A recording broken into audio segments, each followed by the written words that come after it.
कि मलिहा का ये कहना था कि औरत मार्च में ये समझ नहीं आ रही थी कि औरतें कौन है, मर्द कौन है। बहुत से मर्द ऐसे जिन्होंने ज़नाना हुलिये बनाए हुए थे, वो औरतों की तरह दिख रहे थे। तो अनीस साहिबा ने कहा कि हो सकता है वो ख्वाजा सराओं, हमें उनकी इज्जत करनी चाहिए। आई टोटली एग्री कि हमें इज्जत करनी चाहिए। और झाड़ू पकड़ के जो डांस करे थे मलिहा ने उनका भी बताया। तो मैंने मुफ्ती साहब आपके लिए सवाल ये छोड़ा था कि कुछ मर्द ऐसे हैं जो कि ख्वाजा सरा नहीं है, वो पैदाइशी मर्द हैं, लेकिन आई डोंट नो, जिससे वो बता रही हैं कि उनके जो मसाइल हैं कि वो औरत वाला हुलिया अपनाना पसंद करते हैं या वो ज़नाना हुलिया में फिरते चले, यहाँ तक तो शायद एक्सेप्ट कर लिया जाए। लेकिन और भी बहुत सी हरकत होती हैं कि मर्द मर्दों के साथ उनके अफेयर्स हैं, रिलेशनशिप्स हैं बाकायदा। वो जो गे वाला कॉन्सेप्ट है, कौमे लूत पे अज़ाब किस वजह से आया था, ज़रा याद करवा दें इन लोगों को। और क्या इस्लामी जमहूरिया पाकिस्तान में गे कॉन्सेप्ट चल सकता है? क्योंकि अब ऐसे मुतालिबात भी हो रहे हैं कि लड़का लड़के से अगर शादी करना चाहे या लड़की लड़की से, यानी गेज और लेस्बियंस के हुकूक पे भी बात हो रही है औरत मार्च में। क्या हमारे यहाँ ये एक्सेप्टेबल है? हम ये बात एक्सेप्ट कर सकते हैं मुफ्ती साहब? नहीं, बिल्कुल नहीं हुई, कहीं नहीं हुई। मुझे एक जगह दिखा दें कहीं ये बात। ऐसे मुतालिबात हुए मलिहा, क्या नहीं हुए? गेज और लेस्बियंस के राइट्स के लिए मार्च में लेस्बियंस की बात नहीं हुई, जी मुफ्ती साहब, गेज की बात नहीं हुई, क्वेर की बात होती है। क्वेर जो है अनीस साहिबा ऑन रिकॉर्ड है ये चीजें, गे होते हैं, इसीलिए कहते हैं little knowledge is a dangerous thing. सड़क पे मलिहा आपकी नजरों से कैसे ब्लैक कार्ड्स नहीं गुजरे? तीन के कौन से मसाइल हल होंगे? मुझे तो ये नहीं समझ आती। जी मुफ्ती साहब, चलिए मुफ्ती साहब से पूछते हैं। झाड़ू अनीस साहिबा मलिहा कौन से औरतों के हुकूक हल होंगे? डॉक्टर फिजा साहिबा, चले मुफ्ती साहब का पॉइंट मगर ले लो, दोनों की इजाजत से। अनीस साहिबा, आज आप देखती 4-5 हजार औरतें थी, जिसमें सैनिटरी वर्कर्स थी, जिसमें मजदूर थी, कारखाने की औरत थी, डॉक्टर साहिबा खेत में काम करने वाली औरत थी, बदीन से आई थी। मुफ्ती साहब आपकी तरफ आती है, मसलों के लिए आई थी ना। ठीक है ठीक है ठीक है। अनीस साहिबा का कहना है कि वो सैनिटरी वर्कर्स थी और वो इसलिए झाड़ू के साथ आए। जी जी जी जी मलिहा जी फिजा, मैं आपकी इजाजत से मुफ्ती साहब और अनीस साहिबा दोनों के लिए एक सवाल रखना चाहती हूँ कि मेरी नाके शकल में तो ये बात समझ नहीं आई, आप जरा समझा दें कि फ्रांस में हर दूसरे दिन हम देखते हैं कि हुजूर सल्लल्लाहु अलैहि वसल्लम की शान में गुस्ताखी की जाती है, किस किस्म की वो बेहूदगी करते हैं और हम पूरी कौम कितना तकलीफ का शिकार होते हैं इस बात पर। और आज ये खवातीन जो हैं किस बेहयाई से, मैं कहती हूँ कि फ्रांस के झंडे लहरा रही थी, परचम लहरा रही थी, तो ये हम किस किस्म का मैसेज दे रहे हैं पूरी दुनिया को कि हमें कोई ख्याल नहीं है इस बात का कि हुजूर सल्लल्लाहु अलैहि वसल्लम की शान में जो गुस्ताखी करे, हम सिर्फ उनके कल्चर से मरूब हो के उनके झंडे किस खुशी में आप लहरा रहे थे आज? नहीं, मुझे तो एक झंडा भी फ्रांस का नजर नहीं आया। डॉक्टर फिजा साहिबा, मुझे आप सिर्फ एक सवाल का जवाब दें कि मुझे आज ये डिबेट सुननी है या मुझे कोई बात भी करनी है? मुझे जरा इसका जवाब दीजिए। मेरी आवाज आ रही है? करते हैं मुफ्ती साहब को प्लीज जरा बोलने दीजिए। ठीक है जी जी बिल्कुल, अब दोनों मेरे ख्याल से सुन रही हैं। जी जी जी प्लीज मुफ्ती साहब प्लीज। जी जी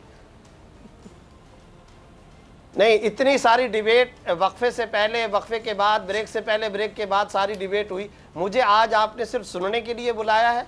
अगर तो सुनने के लिए बुलाया तो हुक्म फरमा दीजिए, फिर मैं सुन लेता हूँ। अगर आपने मुझसे भी कोई बात करनी है तो फिर जरा बात करने का मौका दीजिए। सबसे पहले जब मैंने आपने मुझसे सवाल किया कि औरत का 3 खवातीन है ना, तो फिर जाहिर बात है कि खवातीन जहाँ पे वो शोर बहुत मचेगा। अच्छा आप प्लीज बोलिए। जी जी प्लीज। नहीं, काबिल एहतराम है मेरे लिए काबिल इकराम है। लेकिन जब मैं आज औरत वैसे भी ना, देखिए औरतों के लिए बात हो रही है, औरतों को जरा बोलने दें मुफ्ती साहब। मेरे लिए काबिल एहतराम है। जी जी बहुत शुक्रिया। जी मुफ्ती साहब प्लीज प्लीज, सॉरी आपको टाइम कम मिला। जी प्लीज जरा कंटिन्यू की बात कर रहे हैं इंशाल्लाह। हम चलें जी हम औरतों के हुकूक ही की बात करते हैं। आपसे जो सवाल पूछा मैंने भी, मलिहा ने भी और अनीस साहिबा ने भी पॉइंट रेज किया, जरा मैं चाहूंगी हमारी मोहतरमा जो गेस्ट। जी मैं बात करता हूँ।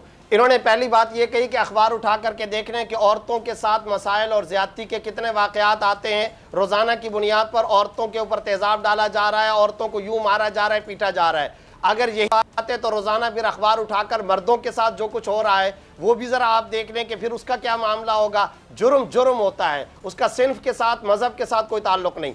दूसरी बात इन्होंने कही मेरा जिस्म मेरी मर्जी। आपने औरत मार से मुतालिक बात की। मैं ये कहना चाहता हूँ, जिस नारे के आपको इतनी तावीलें करनी पड़े ना, इसका ये मतलब नहीं है, इसका ये मतलब है, तो ये कैसे हुकूक की अदायगी, हुकूक के मुतालबा हो सकता है?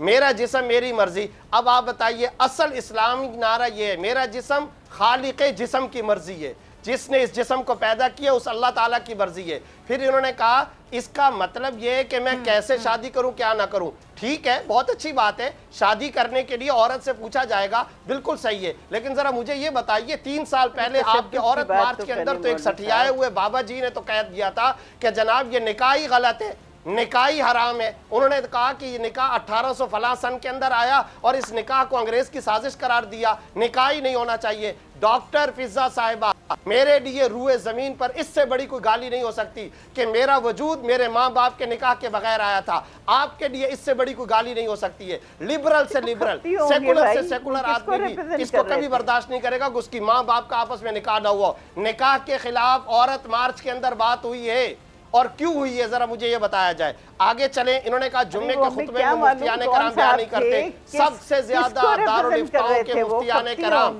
तलाक और खुला। मेरी बात होने दीजिए, बीच में बात ना कीजिए प्लीज।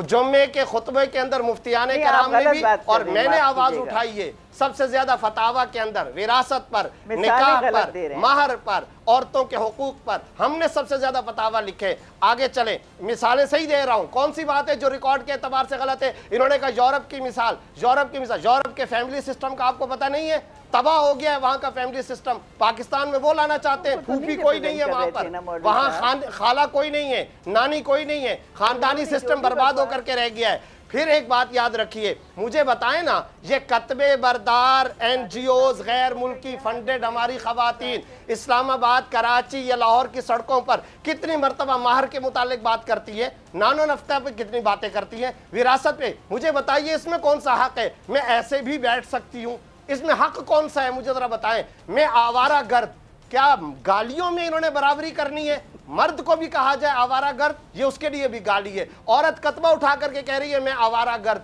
मैं लोफर, मैं लिफंगी। अपना मौजा खुद तलाश कर लो। घर के काम करना क्या गलत बात होती है? खुदा के रसूल नबी सल्लल्लाहु अलैहि वसल्लम ने घर के काम नहीं किए। घर के काम मर्द करे अच्छी बात नहीं है, औरत करे अच्छी बात नहीं है। क्यों कहा जाता है अपने मौजे खुद तलाश कर लो? कल को मर्द ये कहेगा जाओ अपना नानो नफ्ता खुद जा करके कमाओ, मैं नहीं तुम्हें कमा करके दूंगा। ये इस्लामी अकदार की भी मुखालिफ मार्च है, शरई तहजीब के भी मुखालिफ मार्च है।